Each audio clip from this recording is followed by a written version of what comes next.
Assalamualaikum warahmatullahi wabarakatuh. Waalaikumsalam. Selamat datang kembali di podcast Kimulat, Giat Ngulik Data Statistik episode kelima. Episode kali ini kita akan membahas, ada dua hal yang akan kita bahas pada episode kali ini.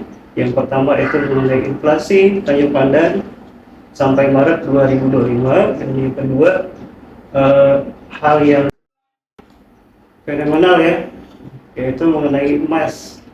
Yang mana harga emas itu di tahun ini sempat hampir mencapai 2 juta, hampir mencapai 2 juta per gram.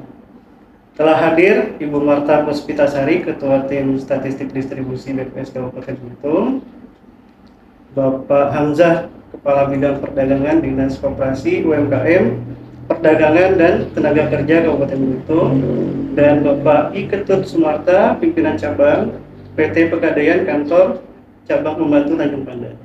Selamat datang Ibu Bapak. Di awal bulan April 2025, BPS Kabupaten Belitung itu merilis secara resmi indeks harga konsumen ya, ya, di mana di rilis tersebut itu ada data inflasi bulan Maret 2025. Secara tahun kalender inflasinya itu turun ya Bu Marta ya? Iya. Mungkin bisa dijelaskan Bu, mungkin dari kenapa bisa turun, apa itu inflasi sih mungkin, saya kan saya sebagai orang awam masih belum kebayang lah inflasi itu apa sih sebenarnya, terus kenapa inflasi penting kayak gitu. Terus tolak ukur inflasi inflasi tahun kalender ya, bahasa-bahasa yang agak-agak membuat masyarakat bingung sebenarnya. Kalau kita mungkin udah ini ya, lihat. Tapi kalau begitu di masyarakat mereka pasti nanya, apa sih Pak inflasi tahun kalender? Jadi bawakan ya. Betul. Oke, baik. Terima kasih Bang Adi, Pak Hamzah, Pak Ketut izin. Bapak Ibu sekalian, untuk inflasi kami informasikan terlebih dahulu bahwa BPS Kabupaten Belitung itu mulai tahun kemarin itu sudah merilis inflasinya sendiri. Biasanya kita ngikut dengan BPS Provinsi. Jadi inflasi yang kita rilis adalah inflasi Tanjung Pandan. Nah, apa sih inflasi? Inflasi itu adalah sebenarnya perubahan harga. Perubahan harga, kalau dia naik kita sebut dengan inflasi. Kalau dia turun kita sebut deflasi. Baik, perubahan harganya ini harga apa? Komoditas-komoditas tertentu yang digunakan sebagai komoditas penghitungan inflasi. Jadi saya cerita dulu sebelum angka inflasi itu jadi. Jadi komoditas-komoditas itu apa saja dan bagaimana kok bisa komoditas itu digunakan untuk menghitung inflasi atau perubahan indeks harga konsumen. Jadi pada tahun 2022 kita itu sudah melaksanakan survei biaya hidup. Survei biaya hidup itu merupakan yang ketiga kalinya kalau di Kabupaten Belitung. Sebelumnya di 2012, kemudian 2018, lalu di 2022 yang terakhir. Survei biaya hidup itu survei terpanjang di BPS. Jadi dilaksanakan selama 1 tahun. Selama 1 tahun nanti dibagi menjadi 4 triwulan. Jadi setiap triwulan itu kita teliti rumah tangga itu apa saja sih yang mereka konsumsi, apa saja yang mereka beli, mereka makan, mereka pakai. Nah, kemudian jadi kita bagi 4 triwulan. Jadi sehingga kita bisa dapat nih pergerakan musim. Misalnya siapa tahu di triwulan pertama orang lagi nggak suka makan ayam jadi sukanya makan ikan, nggak ketangkep dong ayam nantinya di triwulan 1. Mungkin di triwulan 2 baru ketangkep ayamnya, ini mudahnya. Jadi dari 1 tahun itu 4 triwulan kita lihat pola konsumsinya masyarakat, lalu didapatkanlah komoditas-komoditas apa saja yang dikonsumsi oleh masyarakat kita. Dari sekian banyak komoditas tersebut, kita ambil nih komoditas itu yang mempunyai nilai konsumsi yang tinggi atau bobot tinggi yang mempengaruhi pola konsumsi masyarakat. Didapatlah Ini ringkasnya ya Pak, memang panjang habis itu karena dari 2022 itu SBH 2022 itu kita dapatkan diagram timbang dan paket komoditas dan itu baru kita pakai di 2024. Jadi tahun 2024 kemarin kita sudah menggunakan paket komoditas yang hasil SBH 2022. Jadi cukup lama penggodokannya sekitar 2 tahun kemudian baru kita gunakan. Nah, dapatlah paket komoditas dari 2022 itu kita dapatkan 280 komoditas untuk di Tanjung Pandan. Beda-beda nih Pak. Di Pangkal Pinang bisa beda jumlahnya karena pola konsumsinya masyarakat kita di Tanjung Pandan beda, di DKI berbeda, mungkin di tempatnya Pak Ketut di mana Pak? Di Lampung. Medan. Oh di Lampung. Di Lampung. Sumatera ya. Berbeda, masih satu Sumatera ya. Masih Sumatera. Berbeda. Jadi kalau untuk di Tanjung Pandan itu kita dapat 280 komoditas. 280 komoditas itulah yang kita teliti sepanjang tahun, sepanjang bulan, sepanjang minggu untuk mendapatkan indeks harga konsumen. Indeks harga konsumen yang kemudian jika dia ada perubahan naik, itulah yang kita sebut dengan inflasi. Nah, seperti itu Bang Adi kalau untuk inflasi. Nah, untuk di Tanjung Pandan sendiri untuk tahun 2024 ini kita punya angka ya, saya buka terlalu banyak angka takut salah belibet. Inflasi tahunan di tahun 2024 itu adalah 1,68%. Jadi kita Tanjung Pandan itu sudah menghitung inflasi itu sejak tahun 2014 karena SPH pertama kali kita di 2012, 2 tahun kemudian kita gunakan untuk menghitung inflasi 2014. Sepanjang kurun waktu 10 tahun terakhir dari 2015 sampai 2025, angka inflasi tahunan kita 2024 kemarin itu terendah kedua, Pak. Selindung ya? Tanjung Pandan. Dari periode, pakai periode. Jadi terakhir itu di tahun 2015 itu kita di angkanya 0,88. Kemudian agak tinggi. Nah, terakhir yang terendah keduanya di tahun kemarin 2024. Lumayan mengkhawatirkan. Namun kalau saya mengutip bahasa itu, mungkin kita sedang tidak baik-baik saja di tahun 2024 gitu ya, Pak. Di 2024 itu walaupun kita di 1,68%, kita masih masuk dalam range-nya. Jadi pemerintah itu menetapkan sasaran inflasi. Sasaran inflasi yang bagaimana, berapa sih yang sehat? Nah, jadi menurut PMK 101 garing PMK 010 garing 2021 itu tentang sasaran inflasi 2022 hingga 2024. Sasaran inflasi kita di tahun 2024 adalah di 2,5 plus minus 1. Jadi berarti dia di rentang 1,5 sampai 3,5 dan kita berada di 1,68. Nyaris gitu. Nyaris di bagian bawah, tapi biasanya paham saya kalau kita itu biasanya di batas atas. Ini tahun 2024 kita hampir di bagian bawah gitu ya. Tapi masih termasuk baik ya? Ya masih masuk dalam sasaran tersebut. Kalau dibandingkan ke tempat yang lain, di 4 titik penghitungan di bubble, ada 4 ya sekarang ini, itu hanya Tanjung Pandan yang masuk dalam sasaran tersebut. Teman-teman yang lain masih di bawah atau di bawah sasaran tersebut, jadi nggak sampai di 1,5. Kemudian itu untuk inflasi tahunan yang tahun 2024. Nah, kita masuk ke yang di 2025. Di 2025 ini Januari sampai Maret ini lumayan kita deflasi terus nih Pak. Deflasi ya? Iya, deflasi terus ini. Jadi kecenderungannya untuk tren inflasi itu dari 2024 hingga 2025 ini melandai, menurun Pak. Jadi untuk di 2025 ini terlihat bahwa masih deflasi sepanjang tahun untuk tahun kalendernya di 3 bulan Januari hingga Maret. banyak penyebabnya sih. Apa aja itu penyebab? Kalau di Januari itu ada tarif listrik, kita ada yang utamanya ya.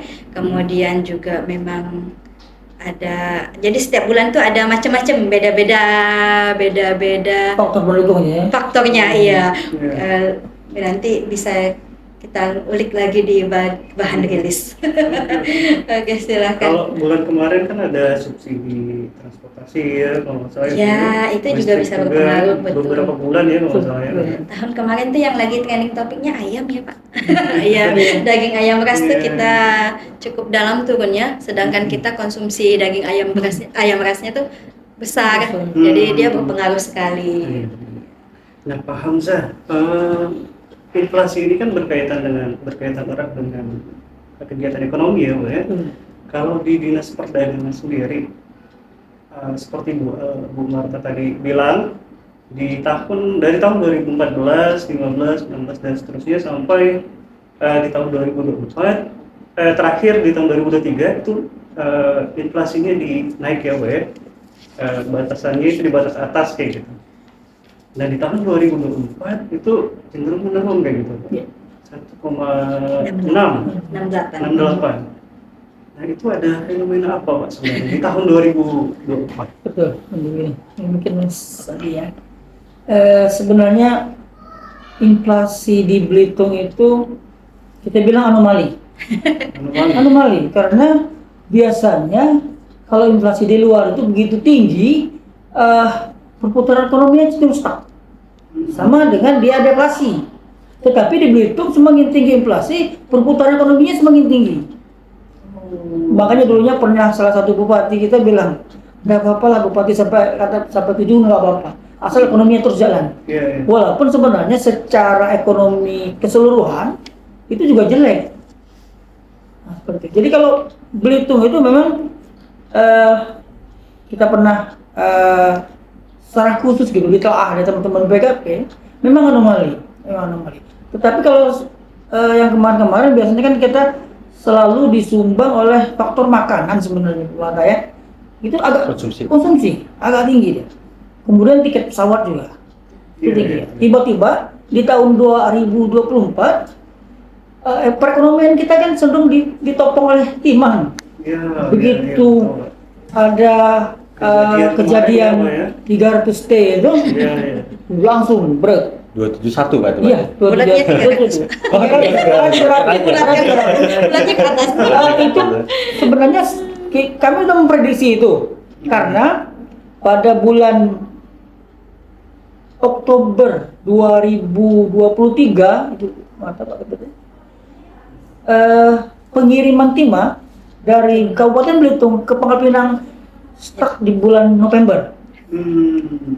Waktu itu teman-teman di tingkat perdagangan, saya sudah wanti-wanti kita akan mengalami deflasi atau inflasi yang jatuh karena mereka tidak ngirim lagi.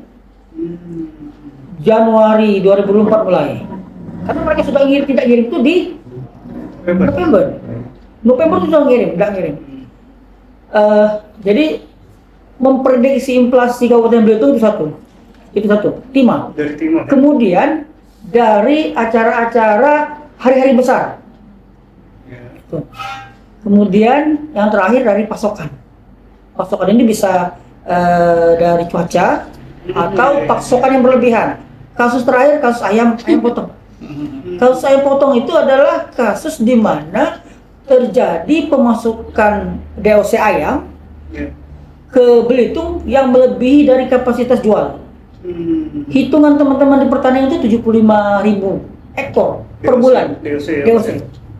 Yang dipotongnya kan? Yang dipotong.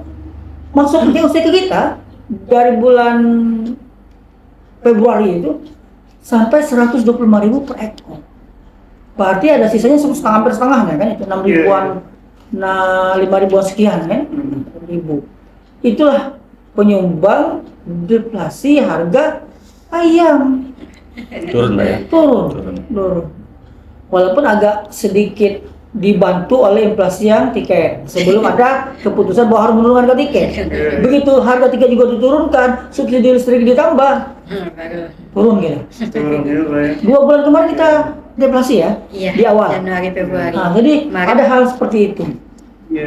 Kemudian kita juga di sini masalah pasokan ini, terutama kan kita yang paling rentan itu selain daging ayam terutama dengan cabai. Iya, iya. Cabai. Saat ini cabai itu bergerak di antara 110 sampai 120 mata ya. Sempat 60. Walaupun sebenarnya dari sisi produsen berbahagia mereka. Iya, kalau petani. Iya, petani berbahagia, tetapi di sisi konsumen. Jadi Ya, pedas. Jadi ya sangat-sangat pedas ya. Harganya Sangat pedas. Ya. Pedas. Ini disebabkan oleh pasokan, kemudian panen di kita juga pertama agak telat, kemudian dengan banyaknya hujan agak tidak maksimal, tidak maksimal. bagus, Walaupun cabainya ya. sudah diintervensi oleh teman-teman dari BI, sudah diintervensi, tapi harganya kemarin sempat terlalu tinggi. Terjadi anomali juga di awal kemarin, harga di Pangkal Pinang mau lebaran itu 110, kita 60-an. Jadi ada beberapa teman di sini yang mengirim malah ke Pangkal Pinang. Karena kita panen banyak ya. Jadi ada hal seperti itu yang ini ya, yang membuat kita kelihatan sangat jelas. Kalau dari sisi emasnya itu belum sampai sekarang kita belum membaca nih Pak Ketut. Gimana? Walaupun sekarang tren pembelian emas tinggi kan, harga kemarin saya sampai cek harga kemarin Pak Ketut, harga emas di pasaran itu berkisar 1.350 sampai 1.450. Hari kemarin Pak ya? Perhiasan 700 Pak ya? Kadarnya tapi Berapa hari ini kan? Iya. Gitu kan. Nah, jadi masalah inflasi di sektor di lapangan ini bergeraknya seperti itu. Jadi semenjak November 2023 itu pengiriman mulai macet ya gitu ya Pak? Iya. Segitu aja sampai Januari Iya. 2024 itu nggak ngirim ya Pak ya? Dari mulai November tuh udah nggak ngirim, udah nggak ngirim lagi. Udah nggak ngirim. Nah, sejak saat itu perekonomian di Tanjung Pandan khususnya Iya. di Kabupaten Belitung itu mulai stuck gitu ya? Mulai turun, mulai turun. Ambil contoh sederhananya, pas mau lebaran H-1. Iya. Kalau biasanya kita susah masuk ke dalam, ini kan kita bisa main motor besar. Iya. Sederhananya seperti itulah. Kalau kita ngitungnya seperti itu sederhananya. Iya, iya. Kita enggak apa namanya. Kalau teman-teman di stasiun kan hitungannya ribet lah ya. Kalau kita ambil sederhananya kita di sektor lapangan berarti berkurang. Di tahun 2024 kemarin ada ketolong di plasma sawit. Ya. Nah, ketolong dikit. Tapi di 2025 nyaris tidak tertolong ya. Jadi seluruh masyarakat ngeluh kan. Ngeluh pertamanya ke kita gitu kan. Walaupun intervensi kita juga agak-agak kecil gitu. Kita agak kecil karena alokasi kita secara anggaran memang tidak ada yang khusus gitu. Nah, mungkin gitu Mas. Oke. Nah, seru ya teman-teman. Sebelum kita lanjut ke Pak Ketut ngebahas fenomena inflasi dan hubungannya dengan emas dan pergadaian ya Pak ya. Iya. Kita break dulu sebentar ya, 5 menit. Stay tune ya.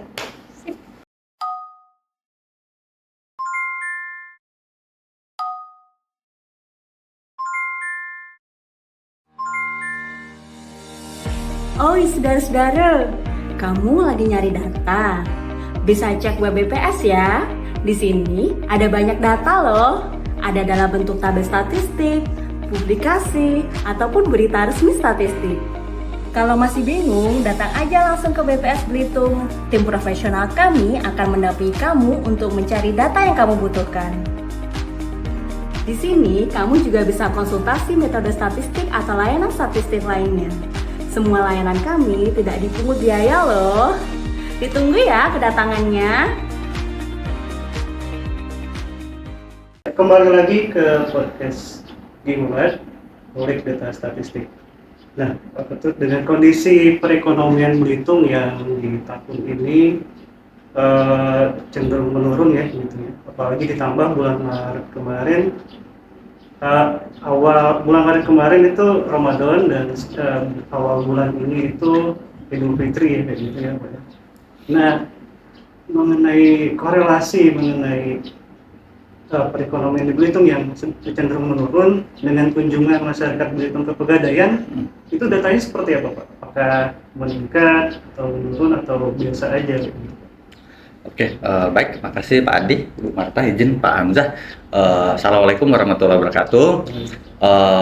Mungkin sedikit sebelum bahas ke sana, mungkin saya sedikit memperkenalkan ya Pegadaian itu. Mungkin selama ini mungkin masyarakat Belitung mungkin dia sudah tahu Pegadaian, tapi secara detailnya kami adalah salah satu badan usaha di bawah Kementerian BUMN Bu, ya saat ini Pegadaian, yang misalnya dari zaman Belanda dulu. Pegadaian saat ini umurnya udah tua Pak. Udah 124 tahun. Kemarin kami April tanggal 1 habis ulang tahun juga. Pegadaian didirikan dari zaman Belanda tahun 1901 Pak, hitungannya Pak tepatnya. Sudah beberapa kali ada perubahan Pak, dari Perjan, Perum, dan saat ini menjadi PT Persero hitungannya. Itu salah satu sejarahnya Pegadaian yang memang produk inti dari Pegadaian ini adalah dimas Pak. Hampir bisa saya terus terang masuk Pegadaian mungkin tidak mengalami misalnya yang Pegadaian zaman dulu istilahnya menerima jaminan kayak sepeda, peralatan rumah tangga, kulkas segala macam. Saya memang tidak mengalami itu Pak. Saat tepatnya kurang lebih di 2009 masuk itu emang Pegadaian sudah mengalami transformasi perubahan. Jaminannya itu bisa dibilang sudah di 90%-an ke barang kantong ataupun emas. Kalau kita istilahnya barang kantong nih, tapi istilahnya barang kantong itu kita istilahkan emas, inilah yang kita jadikan agunan pokok dari ininya.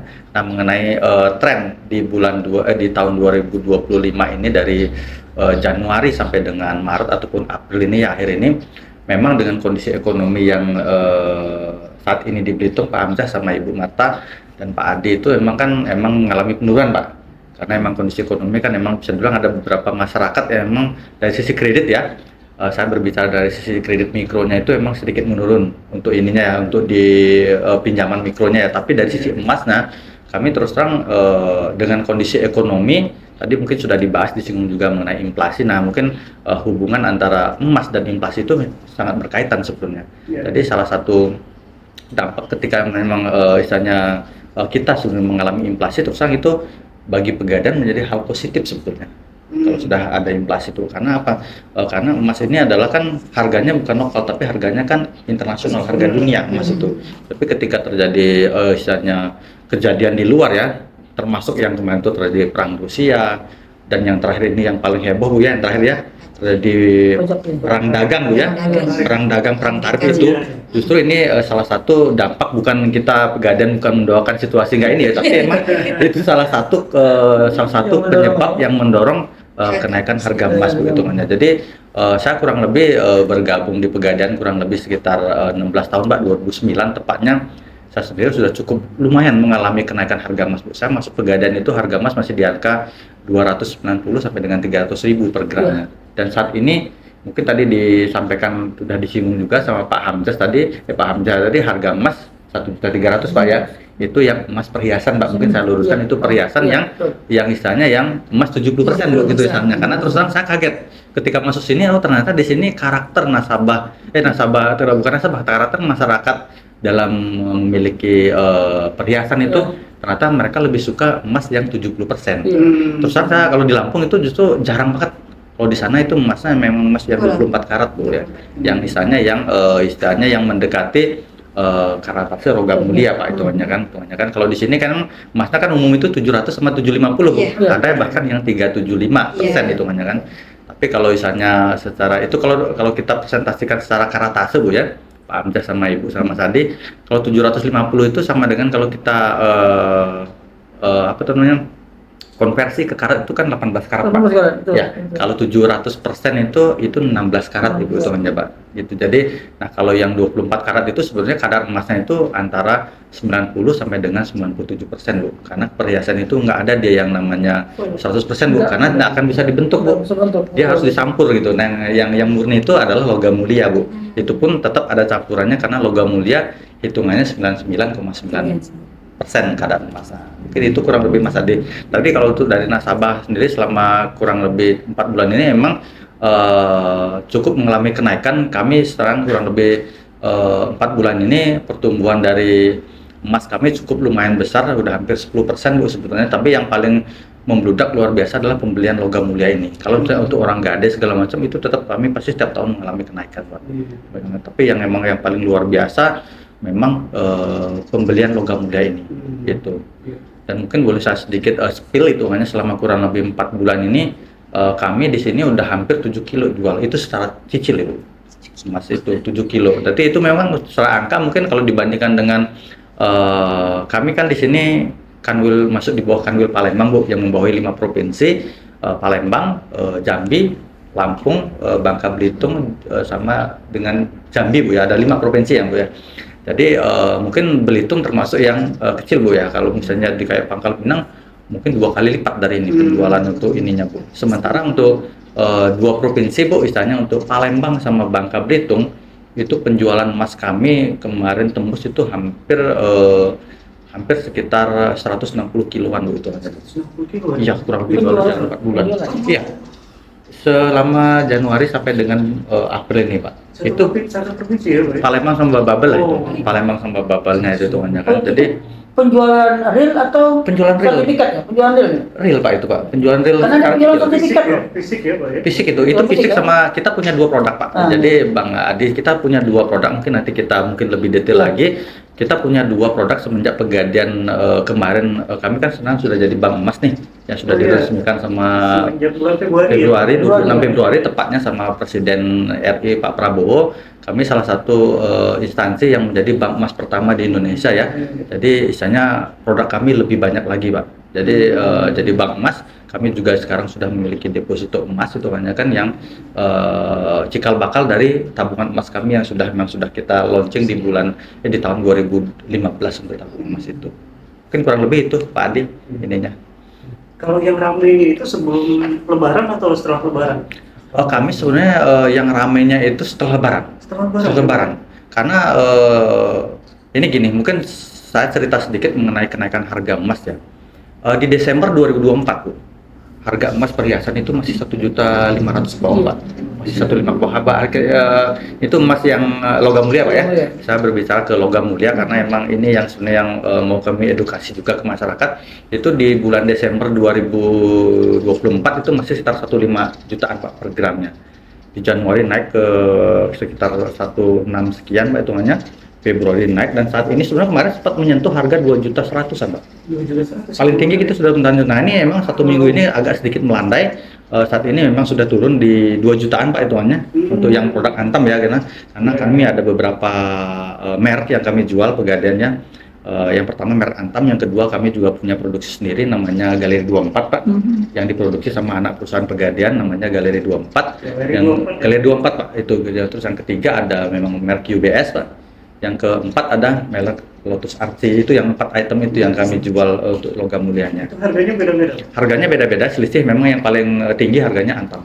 Gitu, yang paling tinggi Antam. Tapi kami memang edukasi, terutama di Belitung sendiri kami edukasi produk kami sendiri Pak, yang UBS, karena secara buyback artinya ketika masyarakat ketika sudah beli di Pegadian dijual kembali, kami terima emas Galeri 24 lebih tinggi kita ambil daripada emas Antam.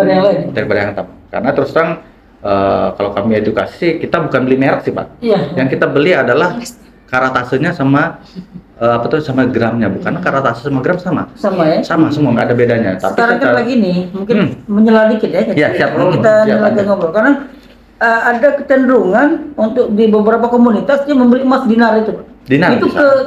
ke Pegadian juga bisa ya. Dulu memang ada Galeri 24 emang dinar, mungkin saat ini sudah nggak terlalu banyak Pak untuk dinar itu Pak. Emang sempat ngetren dan itu pun misalnya banyak pula yang misalnya nasabah ketika butuh itu digadai Pak. Iya. Tapi saat ini emang dinar sudah nggak terlalu banyak Pak. Terlalu banyak. Nggak terlalu banyak Pak Tapi sekarang. ada beberapa komunitas yang Betul, betul. udah jalan tuh Betul, komunitasnya. untuk dinar ya Pak. Termasuk saya, Iya, iya, iya, iya, iya. Nasabah deh Pak. Nasabah. Tapi masih ada ya Pak ya, yang dinar itu ya? Dinar masih ada. Masih ada ya? Sebenarnya. Masih bisa. Masih ada dinar itu Pak. Masih ada.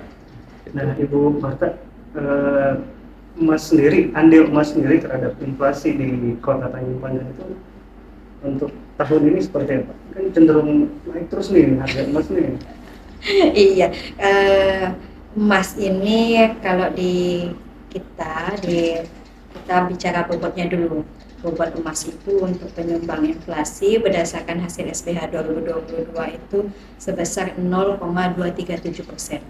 Jadi dia cukup besar memberikan andil untuk perubahan angka inflasi, perubahan indeks harga konsumen, dan nantinya kita sebut inflasi.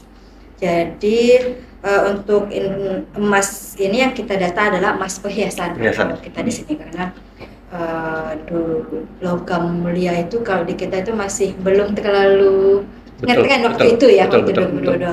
Nah, mungkin nanti di tahun 5 tahun kemudian ketika kita melaksanakan SBH lagi, bisa saja logam mulia itu masuk sebagai kualitas dari emas ini. Jadi bisa kita data juga. Jadi di kita itu kita data emas perhiasan. Emas perhiasan di sini masuk dalam kelompok pengeluaran, perawatan pribadi dan jasa lainnya. Jadi di kelompok 11 kalau di penyumbang inflasi.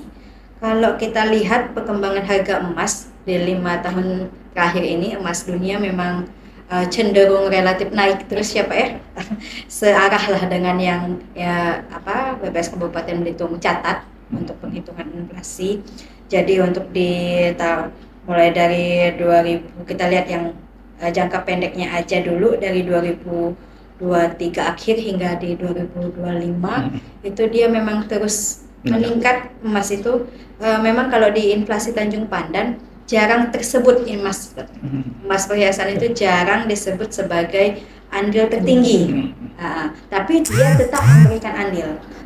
Terbukti bahwa berdasarkan data, nanti bisa dilihat lagi lebih detail di websitenya kita, bahwa di emas perhiasan itu dari 2023 sampai 2025 itu memberikan andil positif. Pernah turun sedikit di 2024 secara andil montumon. Oh iya, saya tadi belum cerita tentang andil montumon ya. Kita ulang lagi aja sedikit sebagai edukasi ke Bapak Ibu, ke masyarakat luas, bahwa inflasi kita itu nantinya akan dapat 3 penghitungan Pak. Inflasi montumon atau bulan ke bulan, kemudian inflasi tahun kalender, dan inflasi tahun ke tahun atau year on year. Jadi inflasi montumon itu adalah membandingkan inflasi indeks harga konsumen antara bulan sekarang dibandingkan dengan bulan sebelumnya. Nah, kalau inflasi tahun kalender, inflasi bulan April 2025 nantinya kita akan rilis tanggal 2 Mei itu dibandingkan dengan Desember 2024. Itu disebut tahun kalender. Jadi yang berjalan atasnya Maretnya, Aprilnya, tapi dasarnya tetap yaitu di Desember 2024. Kemudian yang ketiga kita ada inflasi year on year atau tahun ke tahun. Jadi itu perbandingan antara inflasi bulan sekarang dibandingkan bulan tahun lalu. Jadi kalau kita lihat dari inflasi montumonnya atau bulan ke bulannya, emas ini cenderung terus naik, terus meningkat andilnya. Jadi dia mengalami perubahan harga yang terus naik dan andil terhadap penyumbang inflasinya juga naik. Pernah terlihat di 2024 sedikit tapi turunnya, sedikit tapi itu tidak terlalu tidak signifikan betul, karena dia terus naik lagi gitu ya. Dan mencapai angka tertingginya itu di November 2024, betul Pak? Betul ya? Oke. Berarti kita searah apa yang kami catat memang sesuai dengan di lapangan. Jadi di November 2024 kita sempat turun Bu. Kemudian turun lalu naik lagi ya Pak. Ya. Naik lagi terakhir di Januari, Februari, Maret dia terus naik Bu. Dan April sepertinya kita lihat nanti. Ya. Kalau lihat ceritanya Bapak sepertinya naik ya Pak. Oke. Mungkin itu Bang Adi tentang emas kalau di penghitungan inflasi Tanjung Pandan.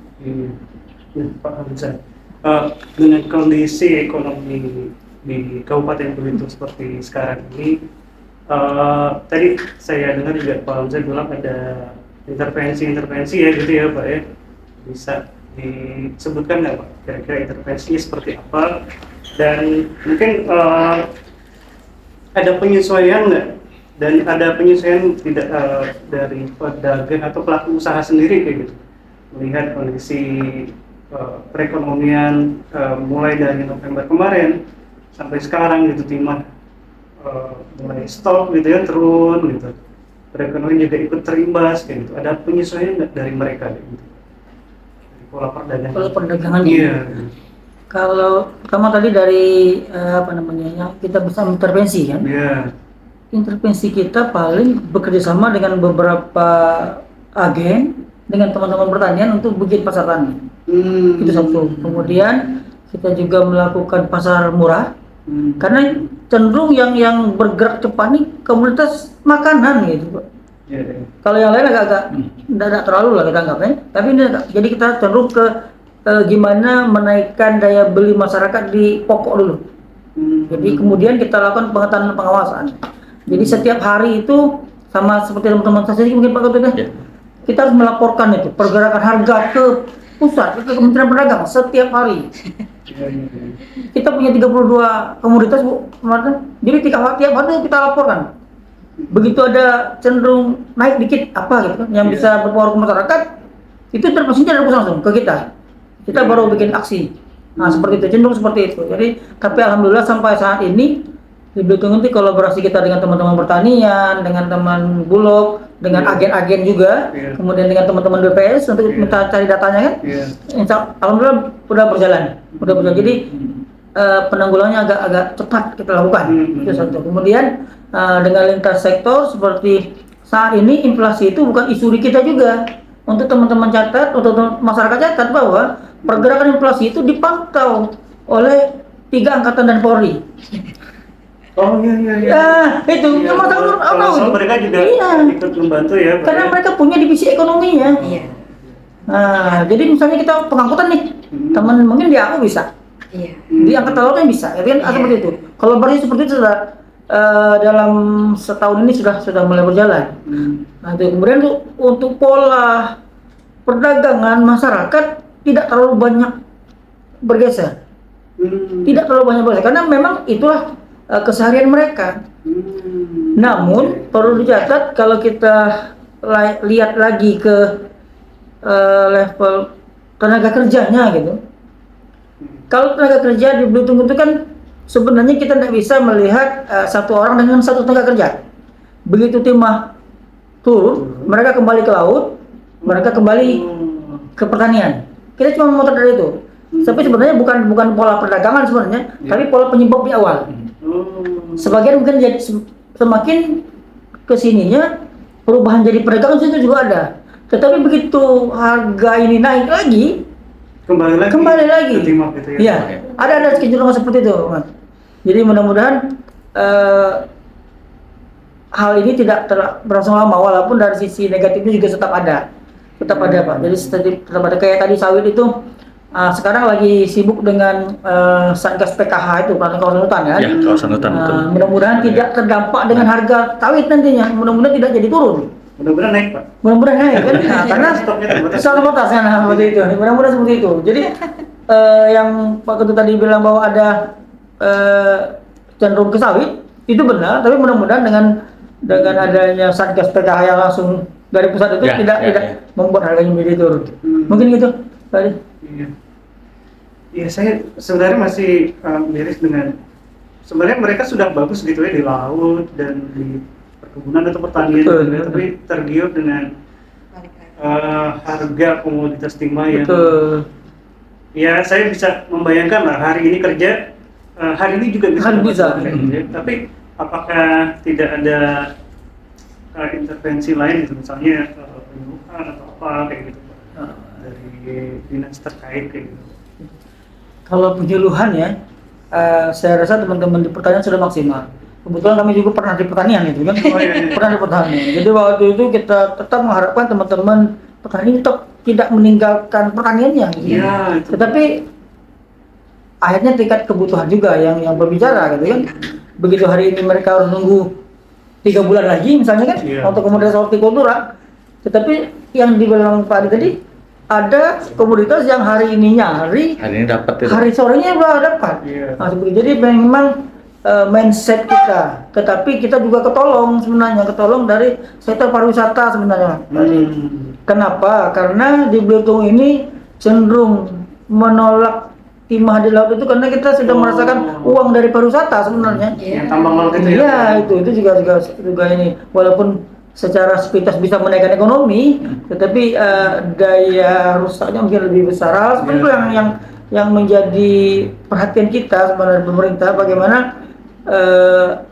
perputaran ekonomi perdagangan lancar, tetapi tidak meninggalkan luka di lingkungan kita seperti itu. Iya. Lumayan kompleks sebenarnya. Lumayan kompleks, sangat-sangat kompleks. Iya. Nah, saya mau cerita sedikit, ini mungkin dengan Pak Ketut dulu. Dulu itu saya pernah, bukan iseng saya coba-coba di awal tahun 2023 Januari itu saya pakai dompet digital ya Pak ya. Di dompet digital itu ada aplikasi emas kayak gitu. Ya, saya coba beli emas. Waktu itu harganya masih 1 juta kurang sedikit Pak, 80-an Pak. 980-an. Tiba-tiba di bulan April, wah 1 juta 200 gitu. Oh, udah saya buru-buru jual. Pas kesini, waduh, Nyesel Pak ya? saya nyesel. Kenapa nggak di hold gitu ya waktu itu? Kenapa nggak saya tahan? Baru jual sekarang gitu, Iya. pas di harga 2 juta kayak gitu. Nah, BT Pegadaian dan Bank BSI kan sebagai bank emas ya Pak Iya. ya, kalau nggak salah ya, melihat prospek emas gitu ke depan itu seperti apa Pak? Atau misalnya sedikit ceritakan, mungkin bisa sedikit diceritakan produk emasnya tadi gitu Pak, dan prospeknya seperti apa gitu ke depannya. Oke, makasih Pak Adi, izin Pak Amcah sama Bu Marta mengenai prospek emas ya, karena emas salah satu investasi Pak.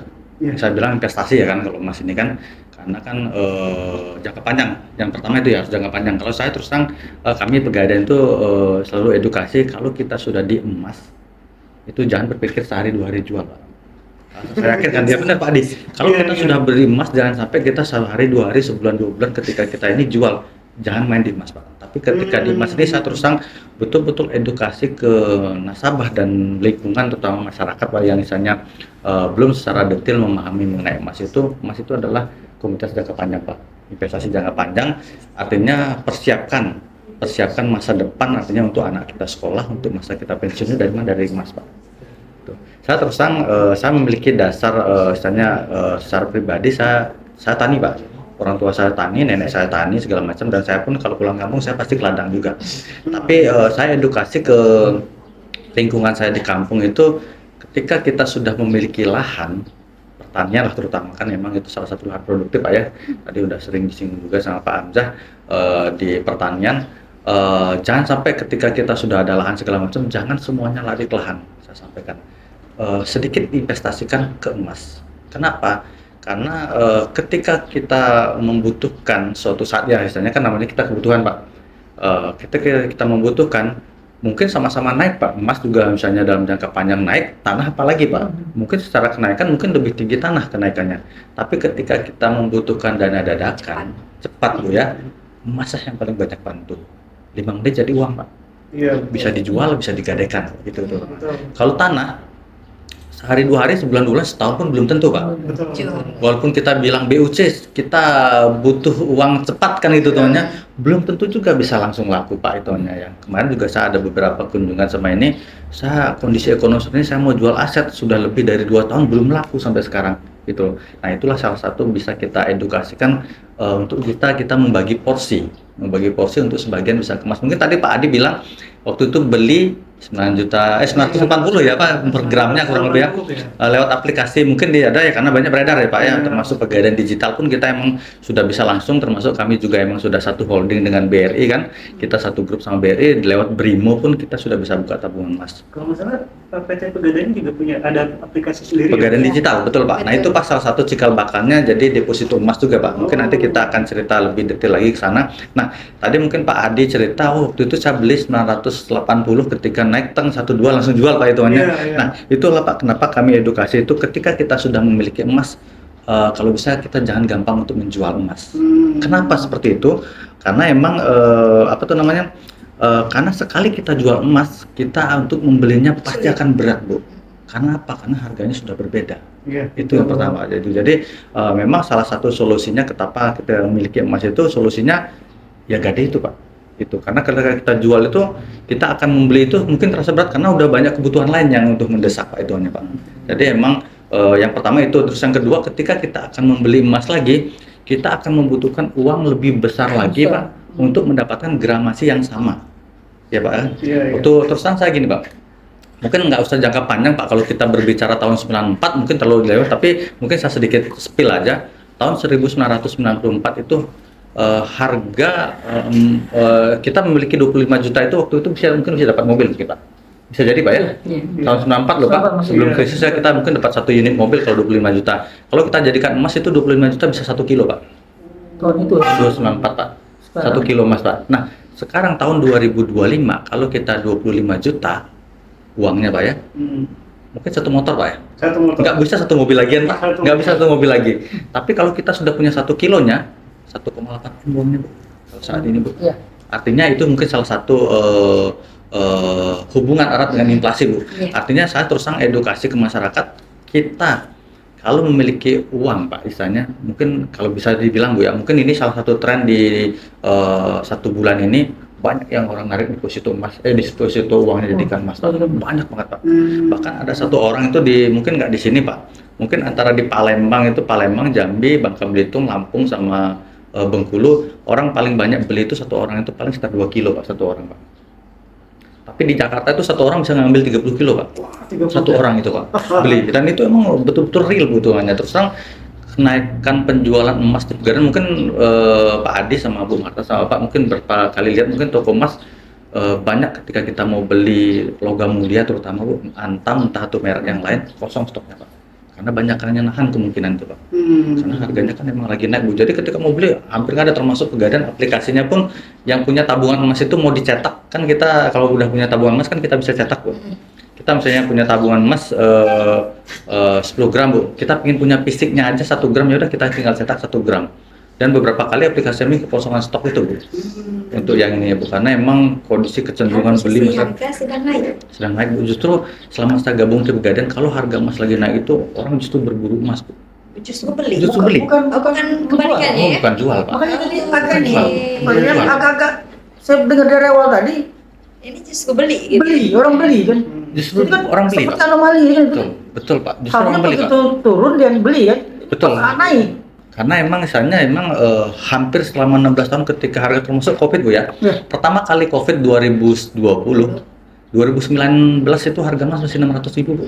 Iya. Ya kan Bu, mungkin kalau masih ingat Bu, ini sedikit saya cerita karena 2009 itu harga emas masih 300-an, terus ke 2014-an itu naik ke 400-500. Habis itu stuck Bu, stuck ke 500, 600 sampai dengan 2009, 4 tahun itu masih nggak terlalu tinggi kenaikannya Bu. Tapi ketika Covid pertama dari 600 langsung loncat ke 800.000 Bu harga emas. Itu. Terus selama masa Covid stabil Pak, 800, 900 Pak sampai dengan tahun 2022. 2023. Nah, ini mungkin saya sedikit cerita, Pak. Saya 2023 mungkin ini yang paling fenomenal menurut saya dalam saya bergabung sama Pegadaian.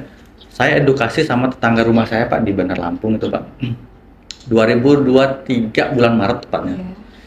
Itu harga emas masih 980, mungkin kurang lebih sama Pak Adi. Mungkin Pak Adi masih ngerasakan mungkin awal tahun 2023 kan? Kurang lebih ya. Nah, itu saya edukasi hampir 1 bulan, suami istri saya edukasi, dan pengusaha, terus terang dia pengusaha Pak. Dia ngambil sama saya waktu itu cicil, bukan beli cash, dia 1,5 kilo ngambilnya Bu. Dari 1 kilo bentuk tabungan emas, dia ada 2 tabungan emas itu dalam artian dia emas digital Pak, yang setengah kilonya dalam bentuk fisik. Gitu. Nah, berjalannya waktu mungkin Pak Adi merasakan dalam beberapa bulan setelah di Maret itu Pak, langsung merasakan lonjakan naiknya Pak. Nah, ketika dia sudah merasakan keuntungannya waktu itu, kalau di total itu mungkin secara angka Pak ya, dia dapat selisih itu kan dia cicil jangka pendek Pak, dia cicil dalam jangka waktu setahun Pak, maaf 6 bulan. Ketika selisihnya dia waktu itu beberapa bulan ke depannya itu 170 juta selisihnya dari dia mengeluarkan itu. Terus terang keluarga istrinya terutama Pak, Pak nelpon saya Pak, Pak, apa saya jual aja emasnya ini kan gitu Pak. Sama ya deh. Nah, mungkin sama kayak Pak Adi bener Pak. Dia udah langsung tergiur dengan istilahnya keuntungan singkat Pak, itu hanya Pak. Waktu sekian bulan ya. Betul Pak. Jadi waktu itu saya sampaikan, jangan Bu. Tujuan awal waktu kemarin ngambil 1,5 kilo bukan itu, saya bilang gitu. Tujuan awalnya adalah persiapan untuk anak sekolah. Terus mereka nasabah tetangga saya ini punya anak kecil 4. Paling besar masih SD Pak, jadi kan masih kecil, ada yang bayi, SD, TK dan segala macam kan, ada 4. Waktu itu dia mau menyiapkan satu anak itu mau dia siapkan 500 gram Pak. planning dia Pak. Tapi waktu itu belum kesampaian, dia baru rata-rata kalau saya hitung itu baru sekitar 150 graman per satu tabungan atau per anak lah hitungannya, sama orang tuanya hitungannya kan. Nah karena saya bilang tujuan awal kemarin kan belinya itu, saya bilang jangan dilepas, dan sampai detik ini belum dijual. Bisa dibayangkan selisihnya Pak Adi, itu hampir 2 kali lipat itu. Dari 1,5 M sekarang kalau dilepas itu udah hampir 3 M kalau dilepas, tanpa mengeluarkan keringat Pak, tanpa mengeluarkan apa-apa, dengan 1,5 kilo dalam jangka waktu 2 tahun Pak. Maret Pak baru 1 tahun, baru 2 tahun 1 bulan Pak, tepatnya itu udah 2 kali lipat. Bayangkan kalau kita dengan deposito uang Pak, bisa nggak ada sampai segitu? Nggak bisa Pak. Tapi dengan di emas sangat-sangat mungkin Pak. Itu dalam jangka, karena memang terus terang kembali lagi kenaikan harga emas tadi Bu, memang yang paling fenomenal itu 2000, terus terang selama 16 tahun ini baru 2 tahun ini Bu yang emasnya seperti ini Bu. Kalau normal harga emas kenaikannya itu 12 sampai 15% Pak, kalau normal. Tapi memang tahun kemarin 2023 ke 2004 itu 40% kenaikannya. Makanya yang tetangga saya itu merasakan 40% itu Pak kenaikannya. Dan tahun ini lebih gila lagi Pak. Dari Desember 2024 ke ini baru 4 bulan mungkin sudah hampir menyentuh di angka 40% Pak. Lagi. Baru 4 bulan Bu. Baru 4 bulan. Makanya kemarin dari 1,5 kemarin kan sempat menyentuh 2,1 Pak. Iya. Hari ini sedikit melandai ke 2 jutaan untuk logam mulia merah kentang. Itu yang salah satunya itu. Jadi terus terang emas itu salah satu investasi, salah satu penyelamat nilai uang Pak. Saya bilang penyelamat nilai uang Pak. Karena terus terang kalau uang kita taruh di perbankan itu tuannya nggak akan berkembang, justru akan kecil. Contoh nggak usah banyak-banyak, kita punya uang 10 juta aja kita taruh di bank, 2 tahun berkembang, mungkin malah menurun, kurang. Nilainya menurun karena kemana? Tergerus sama inflasi. Iya. Itu salah satunya. Lawannya inflasi itu. Lawannya inflasi itu emas. Kalau emas terus terang kita menyelamatkan nilai uang kalau udah di emas itu, gitu. Mungkin salah satunya itu Pak Adi. Kalau mohon maaf nih, umat Islam itu sudah diajarkan 14 abad yang lalu. Betul, betul Pak. Karena sampai hari ini harga 1 ekor kambing itu tidak pernah berubah dari 1,5 dinar. Betul, 1 dinar Pak. 1 dinar, 1 dinar 3,25 gram. Nah itu Pak. Sampai hari ini masih segitu harga kambing itu dari zaman Nabi ya. Muhammad. Nah itu Muhammad, juga. sampai hari ini masih. Betul Pak. Sebenarnya kalau Islam sebenarnya lebih ini ya. Betul, kalau saya betul Pak Hamzah, justru dari dari sisi misalnya umat muslim itu Pak, justru emas Pak, sekarang naik haji patokannya emas. Iya, patokan emas. Patokan emas. Nah sekarang yang dinar itu betul banget Pak, dari zaman dulu Pak, segitu 1 dinar emas tetap dapat 1 kambing. Sekarang 1 dinar emas tetap dapat kambing sampai sekarang. Walaupun harga apa nominalnya berubah ya. Betul Pak, betul banget. Kalau dibandingkan dengan uang, kalau kita mungkin misalnya 5 tahun lalu kita punya uang 100.000, mungkin cukup lumayan banyak kita bisa belanja di minimarket. Sekarang kalau 100.000 beras 5 kilo udah sisa, udah habis itu Pak gitu. Tapi kalau di emas terus terang merasakan sendiri. Saya waktu itu terus terang ini mungkin sedikit saya panjangin sedikit ya Pak Adi, mohon maaf izin ya. 2009 waktu itu saya baru masuk Pegadaian, baru jadi calon pegawai Bu ituannya, karena kami kan di bawah kementerian kan kami bukan PNS Pak, kami karyawan BUMN lah istilahnya Pak, jadi di bawah Kementerian BUMN. Jadi 2009 waktu itu saya baru masuk, saya satu angkatan itu termasuk di cabang saya sendiri di Lampung ya, saya sama pimpinan cabang itu dipaksa Pak, dipaksa begini Pak, baru masuk teman-teman calon pegawai baru dapat fasilitas pinjaman Pak, waktu itu dapat fasilitas pinjaman kurang lebih di angka 25 sampai 30 juta Bu, ambil belikan emas Bu, waktu itu langsung dapat 100 gram Bu, sekitar 30 jutaan lah kurang lebih, 100 gram emas Pak. Logam mulia Pak, bukan perhiasan Pak ya, logam mulia itu kan ya. Kalau perhiasan waktu itu masih 250.000 Pak. Nah, kalau kita tarik sekarang Pak, istilahnya dari 2009 itu, kalau kita pegang 30 jutanya sekarang Pak, kalau dibelikan logam mulia dapatnya 15 gram Pak. Kalau saat ini kita belikan Bu ya, kalau saat ini dibelikan dengan 30 juta Pak, tapi kalau kita pegang 100 gramnya Pak, udah 190 juta Pak nilainya. Nah itu Pak salah satu misalnya kita dengan emas kita bisa menyelamatkan nilai uang kita Pak. Gitu, karena nilai uang kita kan setiap tahun nilainya turun Bu, nilainya turun, daya belinya turun Bu, daya belinya turun Bu itu hanya Pak. Tapi kalau emas justru terbalik dari itu. Itu yang perlu, yang harapan kami bisa edukasi lebih detail ke masyarakat sama terutama yang di Belitung Pak. Mungkin itu Pak Hamzah, Pak Adi, saya hormati, terima kasih. Mungkin terakhir Bu Marta, di tahun 2024 istilahnya mungkin tahun yang tidak baik-baik saja. Nah, tahun 2025 ke depannya seperti apa? Melihat inflasi yang menurun, apakah April ini bagus atau seperti apa kedepannya? Semoga kedepannya inflasi kita bisa lebih Terkendali. terkendali. Amin. Amin. Jadi bahasanya bukan turun, terkendali. Terkendali. Iya, karena kita sudah merasakan turun, ternyata tidak baik-baik Tidak juga. baik-baik saja. Naik juga sudah pernah bertahun-tahun, ternyata juga tidak Tidak baik-baik baik-baik saja juga. Jadi turun Terkendali. sudah, mungkin kita semoga kedepannya bisa lebih dikendalikan inflasinya. Kalau melihat kedepannya ini, kalau dengan pola atau keadaan yang masih seperti ini, saya rasa agak berat gitu kalau akan baik-baik saja lagi gitu ya. Apalagi di kita itu di Tanjung Pandan, di Kabupaten Belitung itu sektor-sektor dominan kita masih seperti tadi, walaupun pertambangan ternyata sudah tidak ada, tapi kalau dia muncul lagi balik lagi gitu ke sana. Kita mau mengembangkan pariwisata kayak masih kontra dengan pertambangan tadi. Ke pertanian kita cukup butuh waktu, tapi semua itu sebenarnya sektor yang menjanjikan, yang berkepanjangan. Kalau sekiranya sektor itu kita kembangkan, sektor pariwisata kita naikkan, pertambangan tuh ya kayak mana ya, dibilang boleh ada tapi lebih menjaga kelestarian mungkin Lingkungan ya. bisa. Saya rasa kalau tidak ada sama sekali, saya nggak tahu ya Pak, perlu kajian khusus lah ya, perlu kajian lagi lah kalau nengok masyarakat kita nih, karena memang basicnya di awal sudah tambang gitu ya Pak. Dan tadi kalau konsumsinya kita lebih cerdas, tadi sudah bicara emas, ada uang sedikit kita alihkan ke sana, tapi tidak serta merta harus cepat dijual juga ya Pak ya, Iya, betul, supaya betul. terasa ya Pak. Kalau cepat dijual nanti susah beli lagi Iya. gitu ya Pak. Ya mungkin inflasi kita nantinya bisa lebih baik. Jadi tadi ya, musuhnya inflasi adalah emas. Kita bisa beralih ke emas lah untuk menyimpan uang jika ada yang lebih. Tapi tadi kalau pola konsumsinya kita juga lebih baik dengan dibantu dari teman-teman di pemerintahan daerah dengan tetap menjaga pasokan, distribusinya ada, kemudian masyarakat tidak perlu panik buying. Dan nanti kalau ada ini dikit ayam mahal, langsung ayam murah, jadi ada paniknya gitu ya. Nah itu dijagalah semua hal-hal yang mempengaruhi inflasi. Semoga inflasi kedepannya kita terjaga, terkendali. Bu. Iya.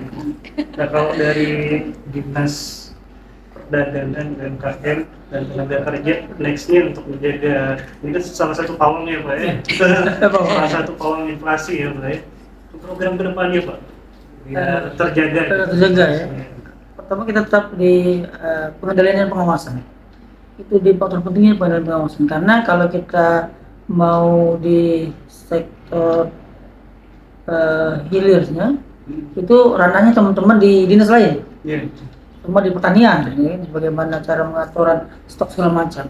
Kita di pengawasan, jadi pengawasan dan bagaimana menciptakan peluang-peluang pasar yang baru, apalagi dengan isu kembalinya penerbangan bandara nasional. Internasional, Itu kan harus kita sikapi juga kan. Nah, seperti jadi kita cenderung seperti itu. Jadi selain kita juga operasi pasarnya tetap jalan, pengawasan juga akan tetap perketat. Karena semuanya ada tahap-tahap. Tapi memang inflasi ini Bu Mata ya bukan objek dari satu OPD atau dinas, tetapi ini adalah satu rangkaian kolaborasi yang besar. Contohnya tadi ayam. Bagaimana pasokannya, bagaimana intervensi pemerintah untuk menjaga pakan ayamnya, distribusi segala macam. Nah, di situ masuk di kitanya bagaimana teman-teman di lapangan ini memperoleh hak untuk berdagang secara adil untuk seluruh masyarakat. Mungkin seperti itu. Terakhir ini untuk yang teman-teman yang mau beli Mas. Ya, itu yang paling penting itu. Bayarnya siap-siap berarti ini Mbak Elza. Oke. mungkin sebagai penutup mungkin apa yang terakhir ya, mungkin satu apa tuh namanya istilah Bu ya. Kalau kita mengenai di emas itu, kalau di kami Bu ya, sedikit-sedikit beli emas sedikit-sedikit. Artinya gini, memang emas itu kan, wah mungkin orang-orang tertentu aja bisa beli emas, tapi Pegadaian sudah menyiapkan istilahnya program ataupun aplikasi itu bisa dari 10.000 pun kita bisa memiliki emas Bu. Itu yang pertama, dari tabungan emas itu. Jadi kami juga emang sudah menggalakkan semenjak kalau tabungan emas ini emang sudah di launching dari tahun 2015 Bu ya.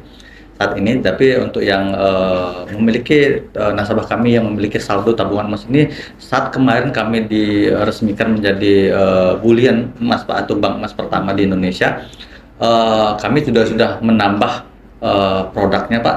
Jadi nasabah yang memiliki tabungan emas Pak, karena tabungan di sini tabungan Pegadaian di sini, tabungan emas itu saldonya bukan rupiah Bu, tapi saldonya gram emas. Saldonya berapa gram? Jadi emang Pegadaian tidak memberikan semacam apa tuh namanya bunga ke nasabah kami, tapi saldo itu adalah aset Bu, yang nilainya selalu naik Bu ya. Ketika harga emas naik, maka aset kita pun naik Bu ya. Karena selama ini kan emang harga emas bisa dibilang setiap tahun nggak pernah turun Pak, pasti naik Pak, pasti naik itu tuh. Jadi kami siapkan ke semua nasabah kami yang sudah memiliki tabungan emas itu, kalau seandainya tabungan emasnya tidak dicetak jadi fisik, tidak dijual Bu, ataupun kalau kita memiliki kebutuhan dadakan kan bisa digadai Pak. Kita contoh kita punya tabungan emas 10 gram. Ketika saya mau belanja nih, ternyata kantong kita nggak bawa uang Pak. Tinggal di aplikasi itu aja kita gadai aja 1 gram. Ting, 1 menit sudah masuk ke rekening kita Bu, sesuai dengan yang berapa kita butuh 1 juta, ya udah gadai 1 juta aja, maka saldo kita akan diblokir senilai 1 juta itu saldo emas kita.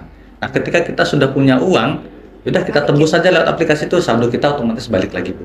Itu yang pertama. Yang kedua, ketika kita sudah memiliki saldo emas, nah ketika kita belum memiliki kebutuhan lah, daripada nganggur, saldonya Bu bisa kita depositokan. Namanya deposito emas Bu kita. Dan selama kurang lebih di launching setelah diresmikan sama Presiden RI Pak Prabowo 26 Februari kemarin, untuk di Belitung sendiri Bu, yang sudah deposito emas itu kurang lebih di angka 2 kilo dalam jangka waktu kurang lebih hampir 1,5 bulan ini Bu.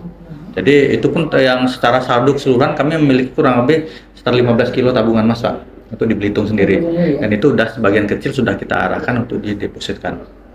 Satu orang paling banyak baru 500 gram Pak dia deposito untuk di Belitung, satu orangnya. Dan yang lainnya ada bervariasi, ada yang 20 gram, ada yang 10 gram, karena di situ minimalnya 5 gram Pak bisa deposito Pak. Deposito. Jadi setiap bulan akan dapat bagi hasil sama Pegadaiannya, sama kayak kita deposito uang, tapi emang nggak sebesar deposito uang Pak. Tapi kita kalau deposito emas kita punya 2 keuntungan. Yang pertama, kita dapat bagi hasil setiap bulannya. Yang kedua, emas kita naik terus nilainya. Nah itu untung emasnya itu kebutuhannya Bu, hitungannya. Jadi itu salah satu yang kita misalnya kita edukasi ke masyarakat sama nasabah kami Bu. Jadi kita ada 2, yang pertama emas fisik, yang kedua ada emas digital itu.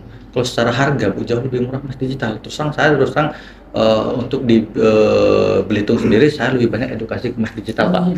Karena yang pertama kita nggak repot nyimpan Bu. Kalau kita megang fisik, kalau telendor misalnya kita lupa nyimpan 10 gram, itu 20 juta duitnya Bu. Tapi kalau misalnya kita lewat emas digital, kita hanya pegangnya sudah di handphone sama aplikasi Bu. Gitu. Jadi ketika kita butuh, mau cetak, mau gadai kah, mau dijual kah, tapi saran saya kembali lagi, kalau sudah kita miliki emas, usahakan jangan dijual Pak. Karena bisa dibilang akan menyesal. Mungkin Pak Adi salah satu yang menyesal pasti itu kan. Kalau sekarang dijual mungkin udah 2 kali lipat Pak itu Pak. Ya betul. Nah udah 2 kali lipat Pak. Saya nggak tahu Pak apakah 1 kilo pun isinya berapa. Nah saya nggak tahu itu Pak.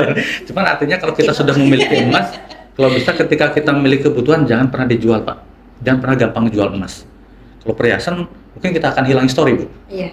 Tapi kalau emas digital kan mungkin nggak ada ini, tapi kalau bisa itu persiapan, karena di Pegadaian sendiri udah beberapa kali mungkin senior saya sudah masuk ke purna tugas pensiun itu, sekarang sudah mulai merencanakan Pak, merencanakan masa depan ketika pensiun itu memiliki harus di emas entah 1 kilo, 2 kilo segala macam selama dia masa kerja, karena kita nggak tahu Bu Marta sama Pak Amca sama Pak Ade 10 tahun ke depan harga emas berapa. sangat sulit diprediksi Pak. Kalau saya tahu harga 2 juta, mungkin saya baru masuk harga 250-300, mungkin saya bisa lebih. Tapi kan kita bukan Senayang nih tahu harga emas sekian, tapi minimal kita nggak bisa prediksi harga Tapi emas itu kan sekian. tidak mungkin. Turun pasti ada Bu, tapi tidak Signifikan. signifikan. Tapi Tidak akan secara kembali ke yang kemarin-kemarin. betul. Kalau bisa kembali ada kantong Doraemon Bu, tahun itu bisa kita kembali ke harga 225.000, tapi kan kita nggak bisa seperti itu. Tapi kalau sekarang ketika kita memiliki harga emas sampai sekarang, oh mahal, nantilah nunggu turun baru beli. Nah kalau saya sampaikan kalau misalnya ada kita sendiri ataupun masyarakat kalau ada berpikir nantilah saya akan beli pada saat turun, saya jamin 100% nggak akan pernah beli Bu. Itu saya Pak. Nah, benar gini, bukan gini Bu. Nah, kalau kita sudah isanya ada, isanya memang tujuannya adalah untuk jangka panjang persiapan anak sekolah dan masa pensiun, harga berapapun beli. Oke. Harga berapapun beli itu salah satu Bu. Mau harga berapa, 1 juta, 2 juta, apalagi sekarang 2 juta sekian hitungannya beli Bu. Kalau emang sudah ada dananya segala macam beli berapapun itu. Mau tabungan emas kayak mau fisik, kalau saran saya emang ke digital itu Bu. Karena kita dari 10.000 pun, dan itu pun tabungan itu bisa dicicil Bu. Namanya kita produk yang terbaru mungkin nanti Mbak Elsa bisa ini kan, itu namanya tabungan emas rencana Pak. Kita misalnya itu kita siapkan 1 gram sampai 1.000 gram Bu. Misalnya kita 5 tahun ke depan, karena ini bisa dicicil dalam jangka waktu 5 tahun Pak, kita bisa berencana misalnya 5 tahun ke depan saya ingin punya menyiapkan anak sekolah misalnya 50 gram, misal Bu ya, misal 50 gram. Kalau dikonversi ke rupiah sekarang 50 gram kan hampir 100 juta, 90 juta sekian. Jadi di awal kita bayar uang muka Pak, kita bisa cicil sampai dengan 5 tahun 50 gram itu. Jadi kita udah kepatok harga sekarang sampai dengan 5 tahun, maupun besok jadi harga 2,5 juta, jadi 3 juta, selama itu harga cicilan kita tetap harga sekarang. Itu jadi itu yang betul-betul kita edukasi, namanya tabungan emas rencana itu. Itu yang besar, tapi kalau yang kecil-kecil bisa mulai dari 1 gram, 2 gram, 3 gram sampai dengan yang berikutnya. Itu jadi namanya tabungan emas rencana. Itu Pak Ade, Bu Merta sama Pak Ampe. Terima kasih. Menarik sekali. Tiba-tiba besok udah ada di Pegadaian di mana? Wah, kayaknya ntar lagi kayaknya Pak Ade. WA Mbak Herzan. Oh siap. Baik, terima kasih Bu Marta, Pak Ketut, Pak Hamzah sudah mau meluangkan waktu mampir di podcast dimulai. Semoga kedepannya lebih baik ya. Itu tidak. Baik, teman-teman, menarik ya. Inflasi di tahun 2024 itu dikatakan tahun yang tidak baik-baik saja. Semoga di tahun 2025 ini kita melawan, bounce back, bisa balik lagi, inflasinya naik dan terjaga. Gitu. Dan terakhir, untuk teman-teman yang mau beli emas, belum punya emas dan mau investasi emas, mumpung ya Pak Ketut ya, mumpung harganya sedang turun sedikit, buru-buru beli. Jangan sampai nanti naik lagi baru nyesal.